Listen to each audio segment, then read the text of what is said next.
So make sure you click on that subscribe button, guys.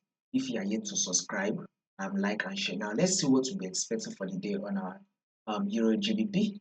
Let's start with our trend, and we can clearly see that on this our trend on Euro GBP, we are in a downtrend move. Market is definitely dropping down. We are trending downward. Now, if you see this, if you have to zoom it in, you take a look at this to be your low. Here is the lower high, and this is also the lower low. Markets eventually give a lower high, and here comes the lower low. So markets eventually did what?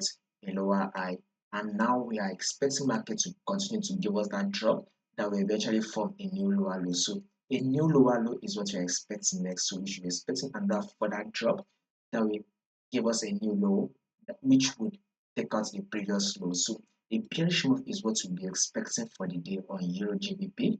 Now, could there be any changes to this moment? Absolutely yes. But if there will be any changes, I'll make sure I let you guys to know. So in order for you not to miss out on your dates, all you just need to do is click on that subscribe button, guys.